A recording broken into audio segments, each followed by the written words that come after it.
क्या होगी। तो चलिए एक बार बताएंगे, ये तो बहुत इजी क्वेश्चन है। अब ये मुश्किल सवालों के बीच में आसान क्वेश्चन आ गया, 2022 ग्रुप डी का पूछा हुआ क्वेश्चन है। तो ये इजी तरीके से वैसे भी सोच सकते हैं। देखिए 2 वर्ष पहले गांव की जनसंख्या थी, तो 2 वर्ष में कितनी बढ़ेगी, 10, और 10 का सक्सेसिव कितना, 21, यानी 100 से बढ़ के 121 हो जाएगा। तो 121 का मल्टीप्लीकेशन में एक ही ऑप्शन दिया है, 11 का मल्टीप्लीकेशन चेक करते हैं तो 2 ऑप्शन मैच कर जाता। और नॉर्मली भी लगाना चाहें तो एक इजी क्वेश्चन है, 10%, एक नंबर इजी दिया हुआ, तो ये 1/10 होगा। तो 10 से 1 बढ़ेगा तो 11, और 10 से 1 बढ़ेगा तो 11, यानी कि 100 रहेगा तो कितना हो जाएगा, 121 हो जाएगा। लेकिन इसके आगे में हमारे पास 2 जीरो लगा हुआ था, तो इसके आगे भी 2 जीरो लगा सकते हैं, तो ये भी एक तरीका हो सकता था। बाकी इतना इजी क्वेश्चन में कोई डिविजिबिलिटी या कोई और रूल लगाने की जरूरत नहीं थी मेरे हिसाब से, कॉमन तरीके से कोई भी बना सकता था। कोड नहीं लगाना है कोई भी, ठीक है, डायरेक्ट आपको मिल जाएगा बैचेस जिसको भी चाहिए, ठीक। और वीडियो को आप लोग शेयर भी करते रहिए। एक्चुअली लाइव क्लास बहुत दिन बाद हम लोगों ने स्टार्ट किया, और अभी लाइव क्लास चलने वाली है, एक सीजीएल के लिए चलेगी और एक चलेगी आपका रेलवे के लिए। हाँ, जो लोग सीजीएल की तैयारी कर रहे हैं, जो मेरी नई वाली बुक आ रही है सीजीएल वाली, तो उस पे क्वेश्चन, उस बुक का सोल्यूशन हम लोग करने वाले हैं। बाकी एक रेलवे का आपका एनटीपीसी के लिए, जिनका CBT 2 है, उनके लिए ये क्लासेस आपको मिलने वाली है। नेक्स्ट क्वेश्चन देखिएगा और इसको बताएंगे क्या होगा आंसर। एक शहर की जनसंख्या 20% युद्ध के कारण मृत हो गई और शेष जनसंख्या 5% व्यक्ति एक महामारी में मारे गए। यदि शहर की वर्तमान जनसंख्या दिया हुआ है तो युद्ध के पूर्व जनसंख्या कितनी रही होगी। अच्छा, पूर्व निकालना है। ये तो ऐसे मतलब इजी क्वेश्चन को देख के आप आसानी से कर सकते हैं। पहला चीज, अच्छा डायरेक्ट नहीं लगाना है, लगाना है इसको, नॉर्मली सॉल्व करेंगे हम लोग। वैसे तो देख के ही आंसर दिख रहा है कि हाँ इसमें 0 0 का कॉम्बिनेशन बन जाएगा, लेकिन तो भी आप लगा के देखिए क्या ये 20,000 ही आ रहा है या कुछ और आ रहा है इसमें, ठीक है। अच्छा, कई लोग बता रहे हैं कि ए ऑप्शन होगा, तो ए राइट है क्या? हाँ, ए क्या राइट आंसर होगा इसमें? बी भी बता रहे हैं, चलिए तो भी चेक करते हैं। देखिए 20% बढ़ी, नहीं बढ़ी नहीं है, तो 20% को हम क्या लिखते हैं, 1/5। तो 5 से 1 घटेगा तो कितना होगा, 4 होगा। इसकी वैल्यू हमारे पास कितनी आ गई, 1/20। तो 20 से 1 फिर से घटा है तो कितना हो जाएगा, 19 हो जाएगा, ठीक है, 19 हो जाएगा। अगर गुणा करते हैं तो देखिए ये वाला 100 और ये वाला 76 आ जाएगा। इधर की वैल्यू दिया था इस बार 152, तो 152 इसका देखिए 2 गुना है, तो इसका भी 2 गुना कर लेंगे तो ये 200। इसके आगे 0 लगा था 2, तो आप 2 0 यहां भी लगा लीजिए और ये आंसर कितना आ जाएगा, 20,000। ये तो 2-3 सेकंड वाला क्वेश्चन था, इसमें लगाने की जरूरत नहीं थी किसी तरीके से, कॉमन तरीके से, कि इसमें सोचना पड़े आपको।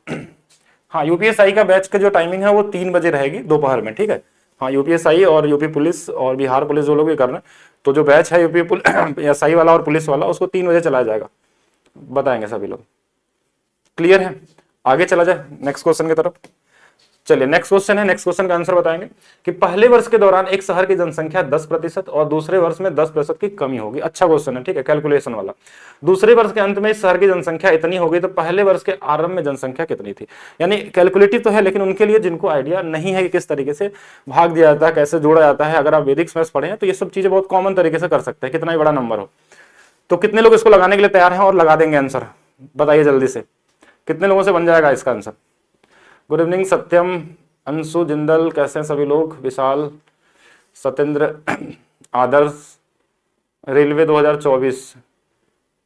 अच्छा, टेस्ट सीरीज नहीं मिली है, तो टेस्ट सीरीज तो मैंने बता दिया कि आप एक बार चेक करिए, टेस्ट पास नाम से मिलेगा, टेस्ट सीरीज नाम से नहीं मिलेगा, तो वो दिख जाएगा। अगर उसके बाद भी नहीं मिला है तो आप नंबर पे वो करिएगा व्हाट्सअप, मैं देख लूंगा, एक बार खुद से चेक करूंगा क्या मिला है कि नहीं मिला है।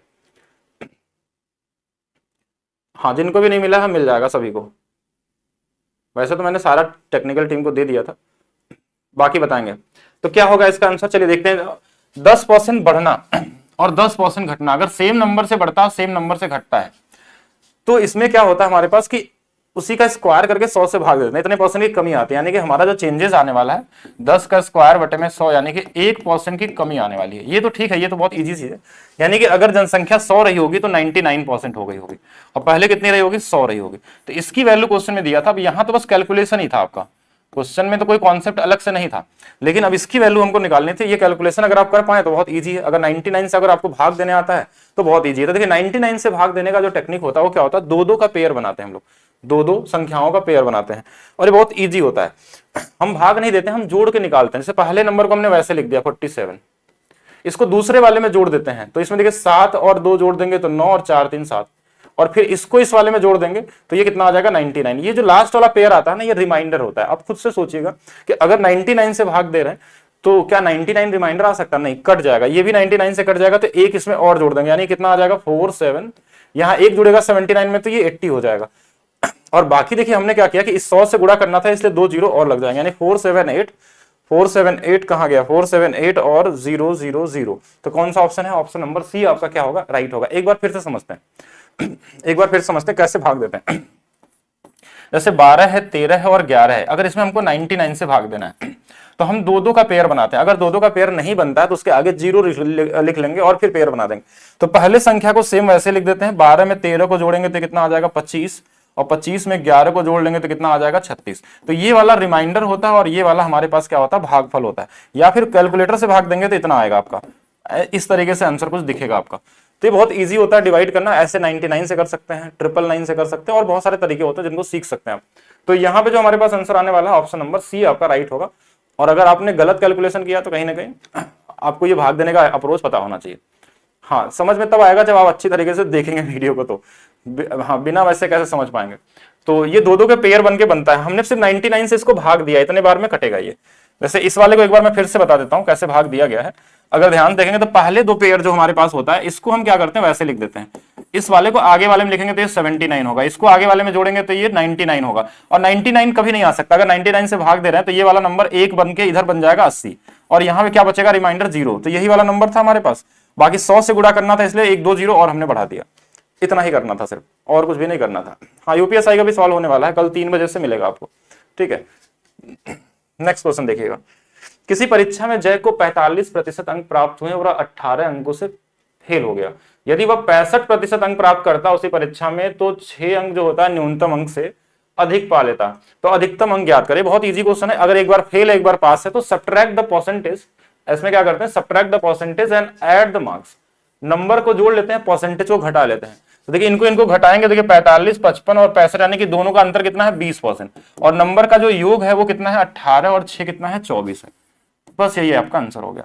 100% आप यहां से निकाल लीजिए। कैलकुलेशन किसी भी तरीके से कर सकते हैं, वो आपकी मर्जी है, जैसे चाहें आप 100 मान के लगा लीजिए, या फिर किसी को लगे कि नहीं हम 20% को हम ऐसे लिखते हैं 1/5, तो 1 बराबर अगर 24 है तो 5 बराबर 120 हो जाएगा। ये कैलकुलेशन अपना अलग अलग तरीका हो सकता है, किसी भी तरीके से कर सकते हैं। हाँ, एनटीपीसी में ही ये काम आने वाला है, एनटीपीसी का ही क्वेश्चन है, ग्रुप डी का हो या एनटीपीसी का हो, सेम इसी क्लास से आपको सारे क्वेश्चन मिलने वाले हैं। अगर पॉपुलेशन से क्वेश्चन आएगा तो इसी क्लास से मिलेगा, इसके अलावा कोई भी टाइप और नहीं पूछा जा सकता आपके एग्जाम में।